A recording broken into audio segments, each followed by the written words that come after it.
4D. We will call the Sawyer County Board of Supervisors February 16, 2023 meeting to order, please. Madam Clerk, may we have roll call? Dale Schlueter. Here. Jesse Betcher. Tweed Schumann. Here. Stacy Hessel. Here. Jason Weaver. Mark Helwig. Present. Tom Duffy. Here. Marshall Savitsky. Here. Brian Bizinet. Here. Michael Maestri. Here. Chris Rusk.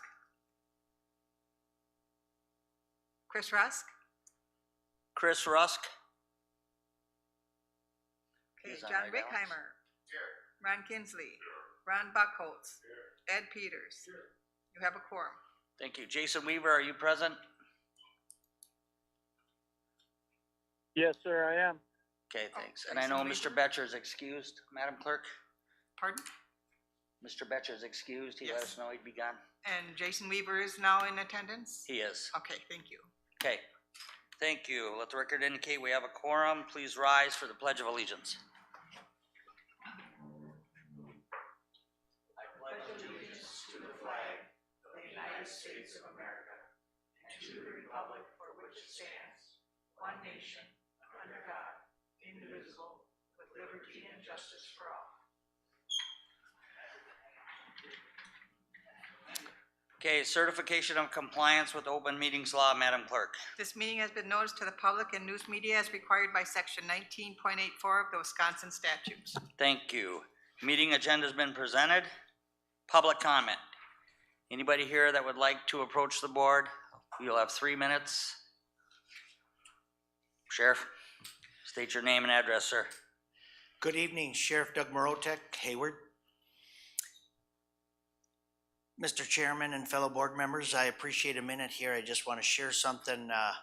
My name has come to light in several news media outlets as far as disproportionate issues there on the jail report that we published for public safety and the Criminal Justice Coordinating Committee. A couple of things I want to clarify. We did take race off there, and it's been mentioned that we took the Native American race, we took all races off there. I have maintained our programs in our jail that my predecessors established, added more programs, and I think it's important that we focus on what the real issue is in our jail. We have an unbelievable problem with addiction. And with that comes some mental health issues. I think it's important that we all work together and focus on dealing with those issues through programs and otherwise educating and training our inmates so upon their release, they can become employed and productive members of our community. The one thing that we're going to put on the jail report is the statistics that 80 to 90% of all of our inmates are unemployed. And if we can get them employed, in theory, we should be able to reduce our inmate population by 80, 90%. And if we can do that, the disproportionate statistics will not be an issue. Thank you. Thank you, Sheriff. You can. Well, we have that data, if anybody needs that, but the intent is, and I did that because I want to redirect attention to I think we should be looking at the real problems. It's nothing personal, and it's sure not by race. Our Native American population, utmost respect for them and their culture, and totally supportive. But you know, our inmates are people, and good people that need a little direction, like we all do at times. And I think it's important we all work as a community to try to get them and others in our communities and productive members of the community. Thank you, Sheriff.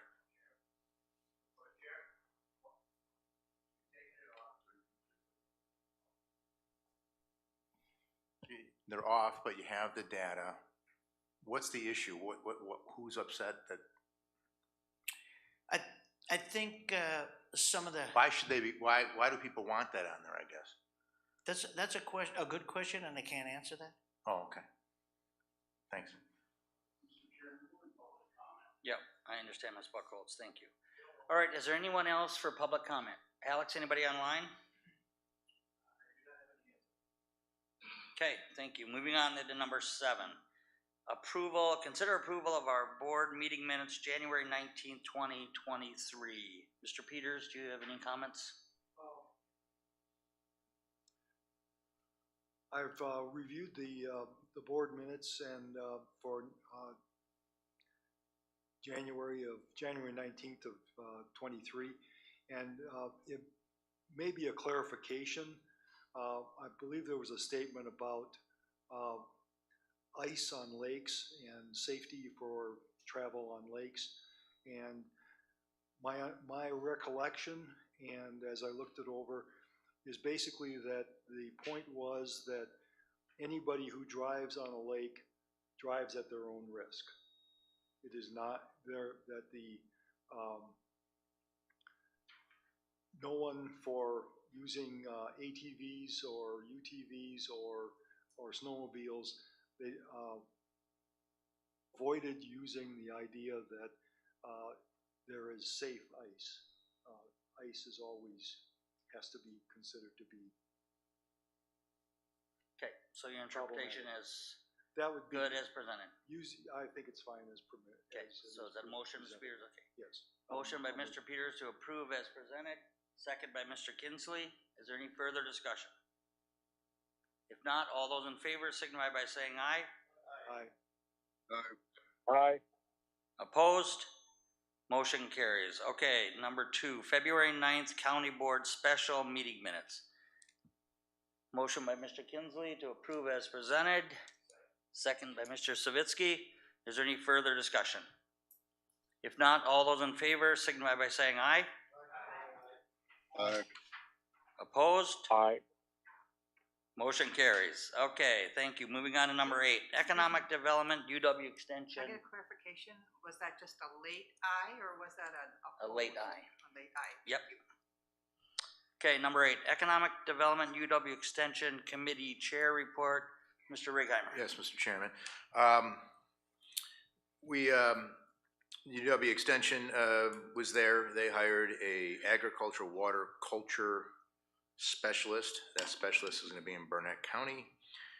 Ann Sayers, the tourist secretary, is going to be here during the Berkey. The Hayward Lakes Visitor Bureau showed us a 60-second commercial, which was pretty cool. I thought it was really neat about coming to Hayward in the winter time. It's going to run in Eau Claire, Duluth, and Minneapolis, St. Paul areas. Historical Society was present at this meeting. What I thought was really encouraging there is they have a $60,000 balance, and they are self-sustaining, and they weren't asking for any money, which was encouraging. Hayward Library report, they are exploring or considering exploring fine-free for overdue books. So they need to run an analysis on that and see what they might be foregoing by doing that. And that ends my report. Thank you. Okay, thank you, sir. Any questions for Economic Development? Yeah. Mr. Schlier. Thank you for that report. That's, how much money does the Historical Society have? 60,000. So they got a donation of $50,000 from a private donor. That's why they were taken off of Sawyer County's request each year. Yeah. So he said that they got that back in 2015, I believe. So they've not touched that. They've just been going off of fundraisers that they've been doing and a high school student did. So that's why they have that considerable amount. Otherwise, they don't have a lot of money otherwise. So. Okay, I was very surprised. Thank you. Okay, anything else? Okay, if not, we'll move on to letter B. Mr. Duffy, you want to introduce our speaker tonight? Yeah, thank you, Mr. Chairman and fellow members of the board. It's my pleasure to introduce Ben Popp of the American Brookaviner Organization. We've asked Ben to come tonight to talk to us about Brookie Week, which will be in the coming week. Things, ice on the lake and the snow and the many events that we've got. So, Ben, the floor is yours. Charm us. Okay. Mr. Popp, thank you, sir.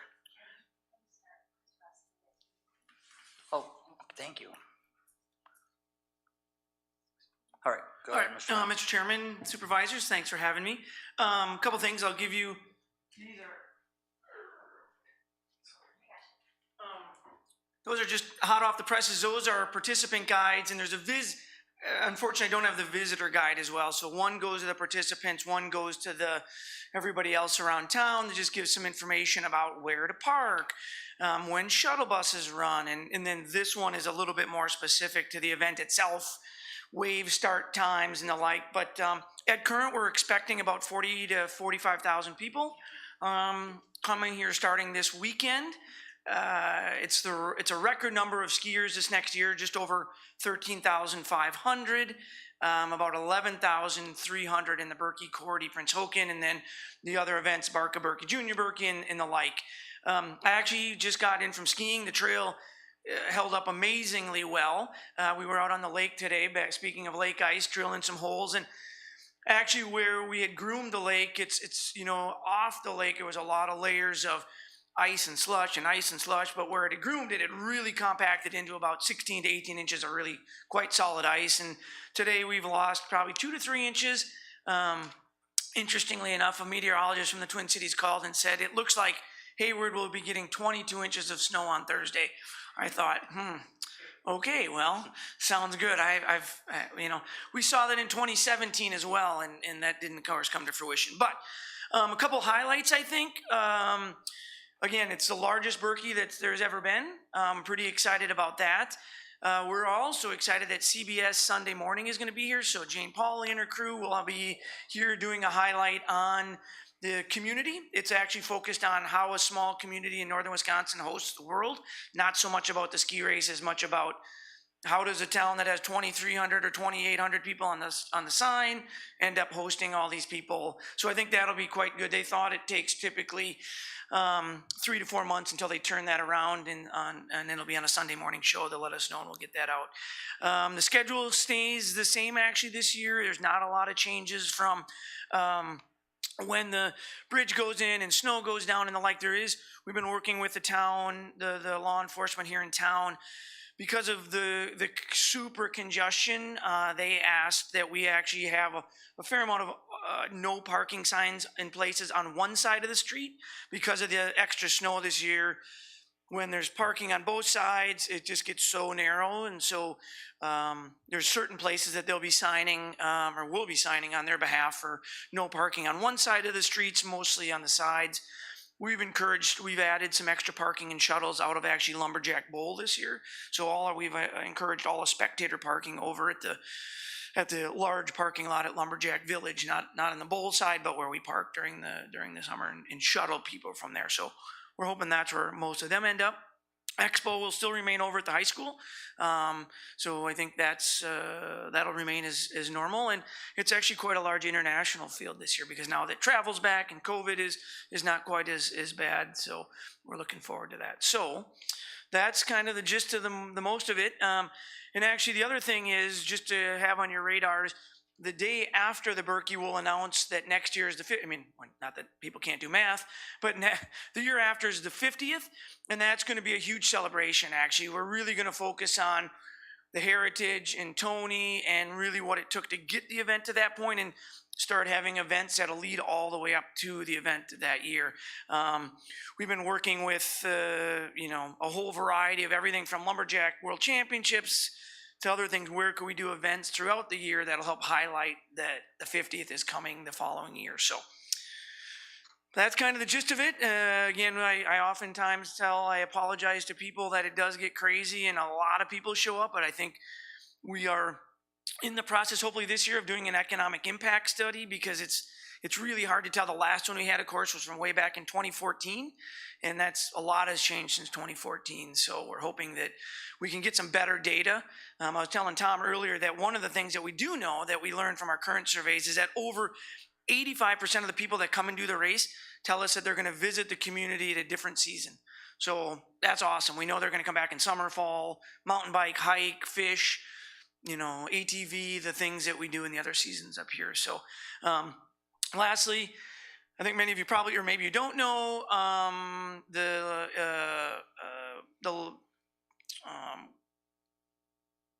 powers that be in southern Wisconsin, our friends in Madison, if you will, have designated this as American Birkebeiner Week. So Secretary Sayers will be here, and they'll be announcing or presenting that as this is American Birkebeiner Week in the state of Wisconsin. So we think that's pretty cool. That was from Representative Edming had presented that. So, and Senator Quinn, yeah, both together. So pretty darn cool. Yeah, so the first event actually happens on Wednesday, so there'll be about 1,000 skiers on Wednesday. That'll be a part of the open track event, so that's an untimed event that they just get to ski the course. Thursday's the busiest time in downtown because, well, not in downtown, but as a whole, it's the most turnover of events from the Barkaberki, which is the ski joring event, dogs, humans racing up and down Main Street. Then the Barnaberki, which is over 1,000 little kids. The Junior Berkey, which is about 500 middle-sized kids, if you will, middle schoolers and high schoolers, and then which is always they get to race up and down Main Street, which people love. The giant ski, which is then really a ton of fun. We were talking about the teams, 6 people. We've often heard that there might be a big challenge between Bayfield County Board and Sawyer County Board. I don't know if that ever matriculated or not, you know, for bragging rights, if you will. Friday then is the Paraberkey, so there's a lot. All the sit skier and adaptive athletes are on Friday morning. Friday afternoon, midday and afternoon is the Cordelopit skiers. That'll be about 3,000, 3,500. And then, of course, along comes Saturday when the real chaos really hits town. A couple other events. All of you, I think, have been invited. If not, you're all formally invited right now. We have a welcome dinner that we do. It'll be up at the start line on Wednesday night. It's not really a huge dinner, but just a time to say thank you for everybody for being involved. Thursday night we do an event over at Steakhouse, which is just a party, if you will. That's typically 400 or 500 people. There is the, and I won't remember the name at the moment, but a group from the DNR that put together a video about the giant ski. The Nimrods, thank you.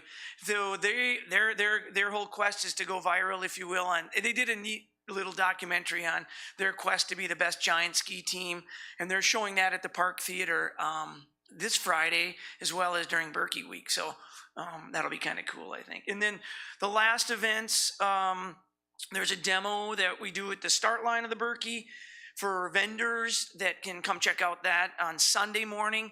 There's a huge volunteer dinner or thank you luncheon at the Steakhouse, which is typically 400 to 600 people that come. It's anybody that volunteered.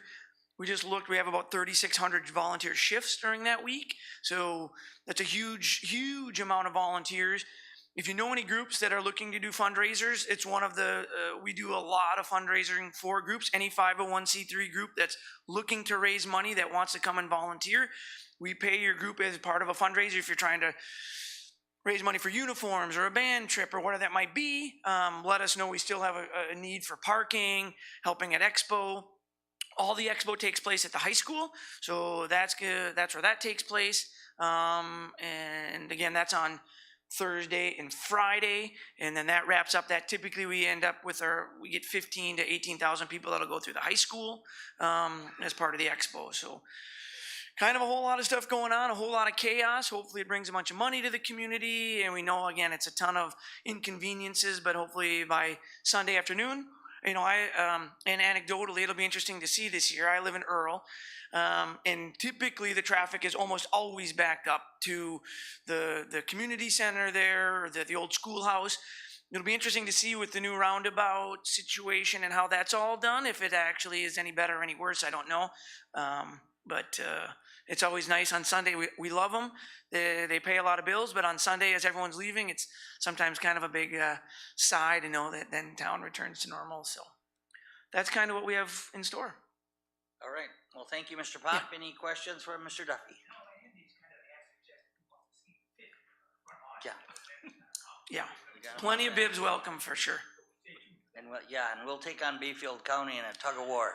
Exactly. There you go. Yeah. All right. Thank you, Mr. Pop. Really You're appreciate welcome. the update. You bet. Thanks. We really appreciate the Berkey, sir. All right. Moving on to number 9, Zoning Committee Chair Report. You giving that, Mr. Buckholz, sir? Yep. The zoning committee held its monthly public hearing meeting on January 20th. There was no rezone request for January. The committee approved one, conditional use permit. We discussed amending the ordinance to clarify the language defining multi-dwellings and developmental resorts, postponed until we can determine the potential tax implication. Our next meeting will take place tomorrow at 8:30. So if there's no more questions, that completes the report. Okay, thank you, Mr. Buckholz. Any questions for zoning? All right, number 10, Public Safety Committee Chair Report, Mr. Buckholz. I got the right month this time. Thank you. Thanks to Marsh there. Yeah. Anyway, it was been brought up to my attention at some of the public safety meetings why we don't get a judge's report or the district attorney's report. Well, the DA told me there's never nothing new to report, so we just go along with it. But Judge Yackel did tell me that once he gets the new courthouse and the new judge in place, we could expect to receive reports from the judge. I read Mr. Alvarado's update on the date for potential additional expenses, and I'm not going to go into all that because he probably will. We got a written report that was provided by the clerk. Sheriff's Department report, Communication Center report. Sheriff Morotek advised that the co-sponsored a sheriff's snowmobile ride and had 11 sheriffs join the ride, all raving reviews on our trail community. A written communication report was provided by Chief Sedera, reviewed the highlights, including the interviewing and hiring of staff. With the changes, we are still short 2 people in dispatch. Lieutenant Rapinski reviewed highlights of the report, including call volume and jail report. Lieutenant Waller highlights of the report, including showing an average daily population of 71.2 inmates. Our total bookings were down in 2022 compared to the previous 3 years. Sheriff Morotek mentioned that through research, they found 80% of the inmates are employed, which he told us today. Communication specialist report, a report was given by Mr. Kruk, reviewed the highlights of communication on areas of coverage testing clarification and system design and portable usage of the LAW-D. The outlines that reason for gaps in the radio coverage and provide options on what might be done to improve the radio coverage. Mr. Sheriff Morotek advised that they are still trying to devise plans to improve school communications at 100%. And then code enforcement. Mr. Butcher advised that he's been working on local business to get permits to operate.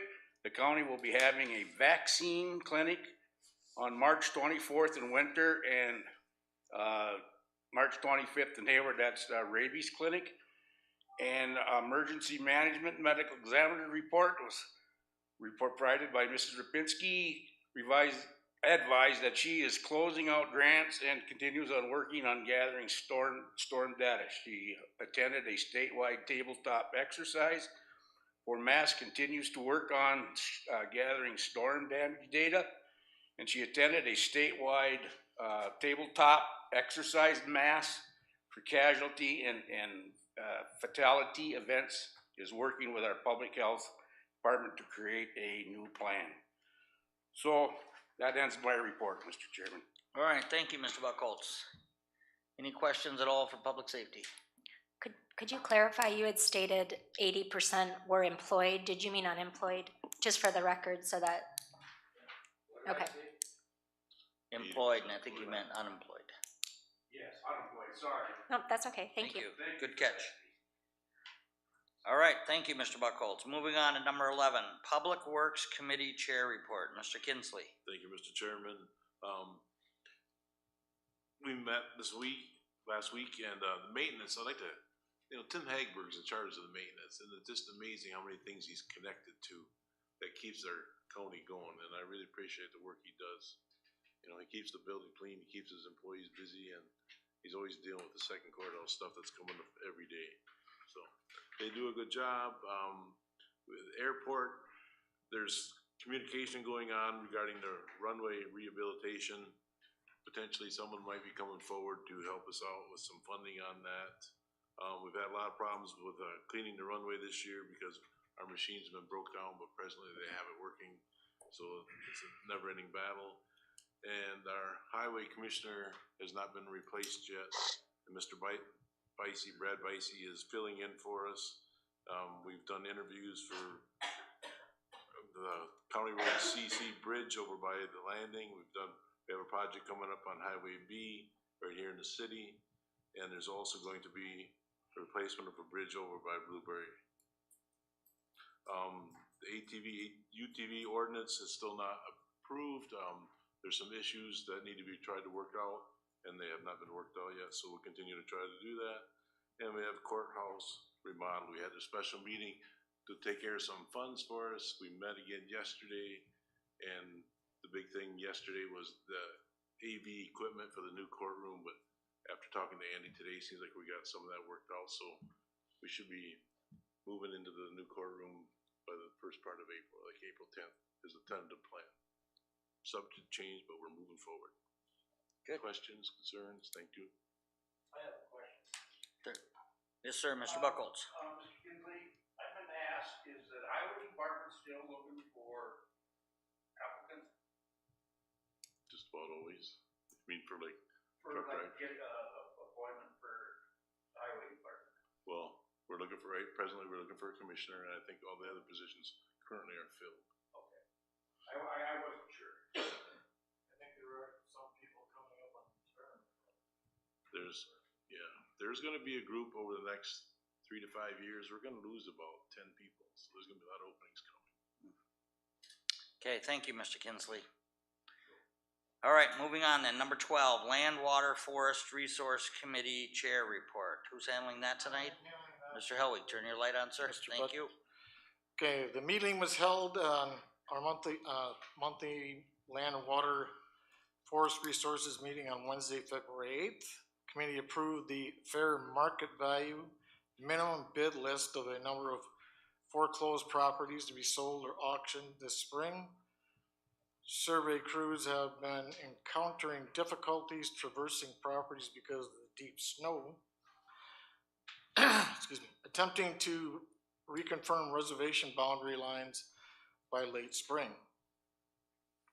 Repairs are continuing on the Price and Upper Brunet dams. They're hoping to be complete by spring thaw. The Fish Trap Dam is likely to be the next in need of repair. The committee voted to approve 12 wildlife damage claims. These are reimbursed through state budgets and not from the county. Unless Mr. Okay, and Mr. Alvarado, we have an action item here, sir. Yeah, actually it's on there for reference. Oh, okay. But maybe with a comment that by the board policies, you've delegated the responsibility for the tax deed lands. The treasurer coordinates it, but the responsibility to set the minimum bid and approve the sales is with the Land, Water, and Forestry Committee. That's been delegated. I don't know what past history is of this coming to the board, but I have a comment in my administrator's report that we've talked with the treasurer and land records about tightening up our policies a little bit on this subject, just because by statute you can take tax delinquent properties after 3 years. Sawyer County's practice has been to do it after 5 years. I'm not sure why, but I think what we'll be coming back with is a policy that outlines the responsibilities of the committee and the treasurer. And these are the in rem, these have been taken, they can go up for sale, they have to be published at market prices and then sold. We have a separate list of direct sales, the ones that have been advertised and are no longer, they've been put for sale once. Some policy that over a period of time, we need to start reducing the prices on those because it doesn't do us any good to hang on to them. Just a matter of reviewing that. So this is on here for reference though. This sale will be proceeding probably in the spring. The treasurer talked to the committee also about going away from the bid process, sealed bids, to putting them on an auction website, which is popular now with a number of counties. That way you can upload all of your parcel maps, aerial photos, and then people can see a price, and all the cost of selling the property is incurred by the buyer through the bid fees on the auction site.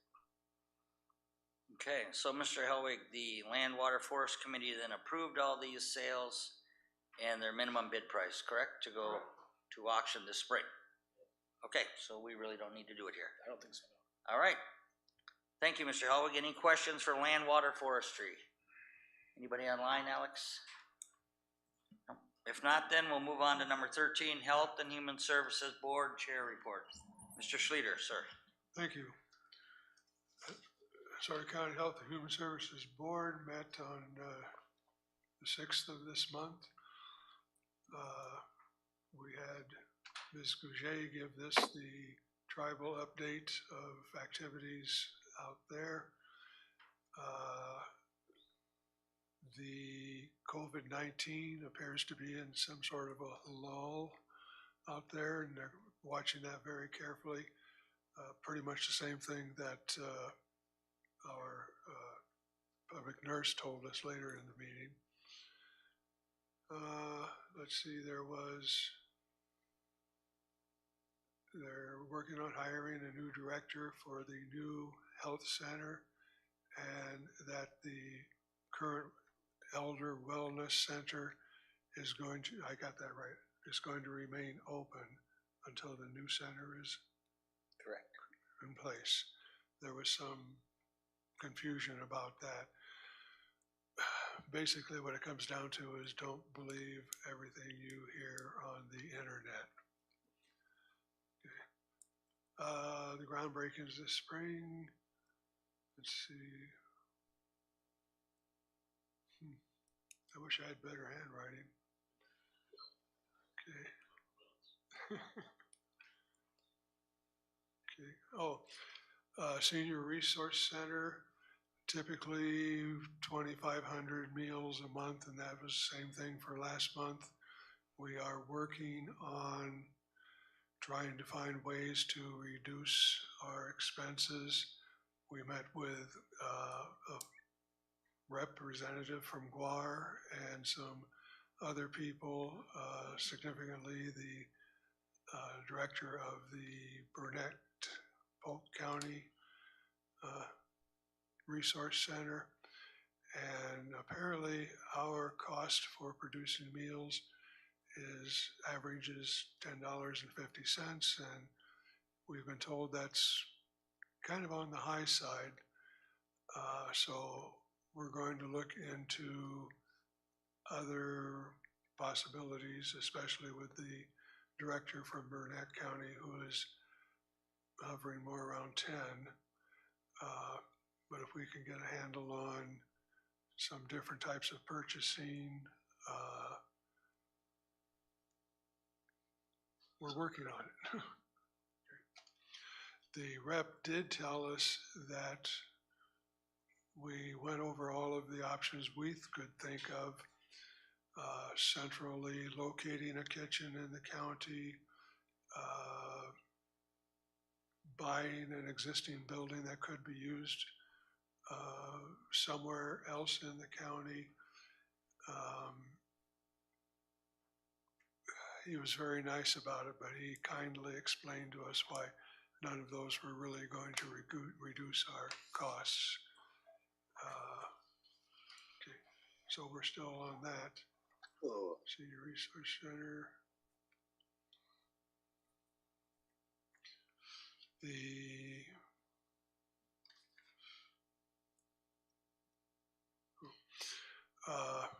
The budget report there, we heard from all of the,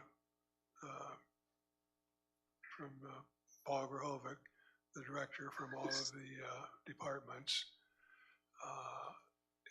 The budget is, we don't know for sure yet because there are still bills coming in from 2022, but tentatively, cross your fingers, we could come in under budget. So hopefully it's that. If it looks like the worst we might have is a little bit over budget. So, and that concludes the report. Good to know. Thank you, Mr. Schleter. Anything for Health and Human Services? Nobody online? Okay. Thank you, Mr. Schleter. All right, moving on to number 14, Finance Committee Chair Report. Mr. Kinsley? Thank you, Mr. Chairman. The treasurer reported that they've collecting taxes through February 1st is done. The 2022 delinquent tax notices will be going out in the February 1st of March. She talked about the land sales, which Mr. Helwig talked about a little bit. And we had some property in the village of Radisson that we had a bid to take the building down. We asked him to get another bid if he could, and he got a second bid, and it's extremely higher than the first bid. But he told me that he thinks a third bid's coming in pretty soon, so we'll wait a little bit and see what happens with that. Mr. Markren does a nice job of putting together, he put together the budget updates of the highway and health and human services and said they look pretty good. They should be coming in real close to on their budget to end out the year 2022. Capital improvements was talked about, and everything seems to be going forward with that. We talked about the attorney fees and expenditures for 2022, and we also learned that we get some 50% grants for funding some of that. We had an investment review with the money that we are presently holding, and he brought forward 3 options for us how to invest that money until we have to spend it out. And the committee was able to choose one that we thought would help the county out. We talked briefly about the ARPA funds, the opioid funds, and that concludes my report unless someone has a question. Wonderful. Thank you, Mr. Kinsley. Anything for the Finance Committee?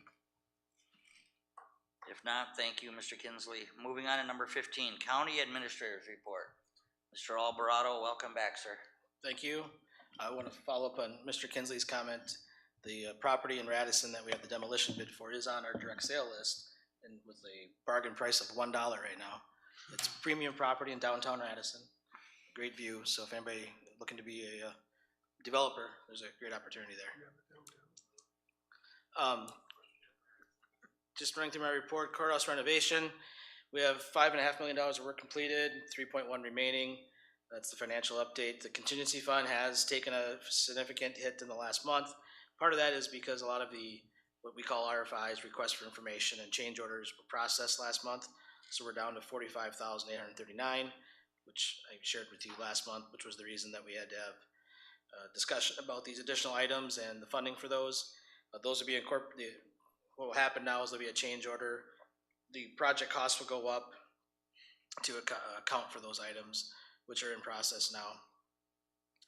Like we had mentioned last week, the HVAC and electrical equipment is delaying the transition. We still expect at this point that they'll be here in mid-March so they can be installed and keep us on time on our new timeline of a turnover date of about April 1st. And then we'll transition to have everything up and running hopefully by April 10th. Like Mr. Kinsley indicated yesterday, we had some concerns because we were informed that some of our IT AV equipment is on back order, some components of the new courtroom system. And those are still on back order, won't be here until August, it sounds like, sometime in Q3. But I believe based on some additional discussion with our vendor and our IT department, they have a workaround or a temporary solution in place so that we don't have to change our timelines. Hopefully Alex is behind me nodding his head that this is all good, taken care of, and we'll stay on track. Kind of the fallout from having to move our dates is the court has had to adjust their schedules to accommodate the later turnover. The furniture for the new facility, new space is arriving next week because we thought we'd be moving in relatively soon, so we have to store that. Those items, you can smell the day the work happening though. The polished floor is being stained. So I think things are coming together. It's just these significant items, which HVAC and electrical, that are going to be delaying us a little bit. But and I should say, as things as we get closer to reality of moving, little concerns and questions come up, and we're addressing those on a as needed basis. Personnel, union negotiations. We have received a response from the union in the last couple of weeks. The negotiating committee met before this meeting, and we'll be continuing our meeting to discuss a response. So that process is moving, albeit slowly. In my own opinion, hiring has improved. We're seeing some more applications. I think there are some areas of the economy that are slowing, so we expect to see that continue to improve from what we have been. experiencing. We're still slow to fill some positions in the jail, but we have new hires there and in dispatch, which we continue to recruit for. We are recruiting for the highway commissioner. We have reopened that. We had interviews scheduled, but had a candidate drop out. So we reopened that process. Still recruiting for EMS positions and recruiting for social workers, CSP caseworkers. That I want to point out is very significant right now. We had 2 open positions that we had been recruiting for, and unfortunately we received 2 additional resignations this week. They'll be done in a couple weeks. We were able to hire 1 LTE individual who's retired from another county that's doing some hours for us. But at this point, we're down to that person and our supervisor in the next couple of weeks. So we have some meetings scheduled with the state. We're talking to other counties about how to fill in the gaps until we can generate some hires in that area. We received responses to our RFP for an employee benefits consultant. We're reviewing those now and have interviews scheduled with a couple of those firms next week. Corp Counsel, nothing really new there, still working on the same items. We do have County Mutual involved in a couple of cases of potential liability. The sheriff, there's another lawsuit that came up today that we were served with that we have to pass along to our insurance company. Unfortunately, those things happen. They're kind of the part of everyday business. In addition to those, we are, the county clerk can tell you that we're getting fairly inundated with open records requests for contracts and payroll information, generally from people who are looking to use that information to sell for their purposes, but it does take a time for us to fulfill those requests. Muni Code, the first update is in process from the items that were not included in the initial publication. That should happen here in the first quarter. CJCC will have some updates to their bylaws that have been improved there, which will go to public safety and then come to the board next month. And then they're focusing still on the opioid funding and the treatment court startup. Opioid settlement, we still have about $121,000 in the bank here. There is no new details on the securitization. That's the idea of selling our settlement and receiving a lump sum up front. That has cooled off because it appears they're working through some legal issues that some places are, some parties to the lawsuit, if they were to sell their settlement, and part of that, they may not make the threshold. I think it's 85% of the funds have to be spent on items identified in the settlement agreement, and the cost of the cost of securitization would exceed that 15% that does not have to be used for that. So that is not currently on the table as far as I know. We haven't received any more information on that. What has happened though is that there has been an additional settlement. These are prior, the settlements were with the distributors. The settlement that's forthcoming is with the retailers. That'd be like Walgreens, Walmart, CVS. So we just received notice that the paperwork is coming, and you'll have that at the March board meeting. We don't have specific numbers on how much the additional funds for the county will be. My best guess, it'll be about 200,000. That might be a little low. The prior settlement was 480,000, so it'll be roughly in the ballpark of half of what we received before, and it will be over a period of years, but we don't know how many years at this point. And we are working with public health on a framework and a budget to use those funds to address the overdose issue and opioid problem in the county.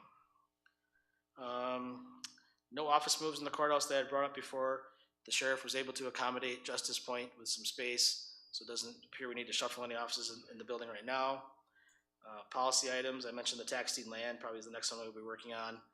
Child support MOU has been a work progress, or been working on that for 6 months. I think the attorneys in the state have something worked out for us to bring back in March. The 161 agreement, I believe it's on the tribe's side and reviewing that. And then we have kind of stalled on the UTV ordinance, and we'll be picking that back up. The committee and the LCO are talking about doing something jointly to try to get some consistency in the ordinances that we have and they have and the towns have. I think Mr. Kinsley gave you the update on the airport. We did apply for some discretionary federal funds for the runway project to try to bring that project back up. It was scheduled for 24, has been pushed off to 25 due to lack of funding. So we were trying to find funds now to keep it on the original 2024 schedule. Broadband, you'll hear a little bit more about that. That's coming back out.